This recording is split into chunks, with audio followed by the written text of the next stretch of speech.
संतांच्या सहवासाचे फळ काय मिळते माहितीये? संतांच्या फक्त सहवासाने आपले दुःख शमन होते. ग्रह पीडा असतील, गंडांतर असतील तर त्याचे निवारण होते. संतांमध्ये, गुरुमध्ये तुमचे प्रारब्ध बदलण्याची शक्ती असते. एक वेळ देव तुम्हाला तुमच्या फक्त नशिबात असलेल्या गोष्टी देईल, पण जर संतांनी, गुरूंनी ठरवलं तर तुम्हाला रंकाचा राजा करून सोडते. या संदर्भात गुरुचरित्रात असा एक उल्लेख आलाय की जर हरिहर रुसले तर तुम्हाला एक वेळ गुरु तारेल, पण जर तुमचा गुरु रुसला तर तुम्हाला कोणीच या जगात तारू शकणार नाही.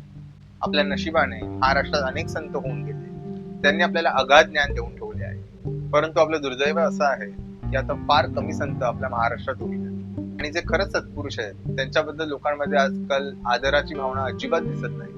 आपल्या आजूबाजूला जरी कमी सत्पुरुष असले तरी जे आपले होऊन गेलेले संत, त्यांनी जे ग्रंथ लिहून ठेवले त्याचा जरी आपण अभ्यास केला तरी आपले अनेक प्रश्न सुटते.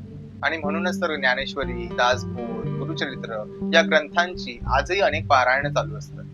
आणि विशेष म्हणजे त्या ग्रंथांची प्रचिती आजही येते लोकांना. महाराष्ट्र ही संतांची भूमी आहे आणि आजही आपल्या वारकरी समाजाने त्यांची परंपरा, संत परंपरा, त्यांची वारी ही अतिशय उत्साहाने जतन केली आहे.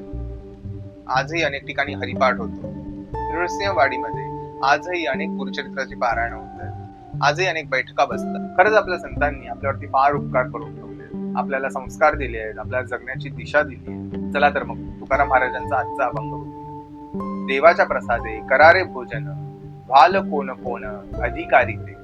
ब्रह्मादिकांची हे दुर्लभ उच्छिष्ट, नका मानुविट ब्रह्मरसी. अवघिया पुरते ओसंडले पात्र, अधिकार सर्वत्र आहे येथे.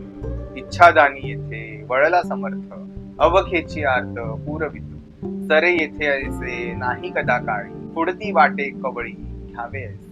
तुका म्हणे पाक लक्ष्मीच्या हाती, कामारी सांगा ते निरुपम. कसा वाटला तुम्हाला हा अभंग? आपल्या भारत देशात आजही अनेक चांगले संत अजूनही आहेत. सद्गुरू, त्याचप्रमाणे प्रेमानंद महाराज, अशी अनेक संतांची उदाहरणं आजही आहेत. नर्मदा परिक्रमा करताना नर्मदा काठी अनेक संत आजही बसलेले आहेत. जर तुम्हालाही संतांबद्दल आदर असेल आणि स्वतःचा उद्धार करायचा असेल तर नक्कीच एखाद्या सत्पुरुषाची सेवा करा. आणि हा व्हिडिओ जर तुम्हाला आवडला असेल तर व्हिडिओला लाईक, शेअर आणि सबस्क्राईब करायला विसरू नका. अशाच नवीन व्हिडिओसह भेटूया पुढच्या शुक्रवारी. तोपर्यंत लोभ असावा. रामकृष्ण हरी.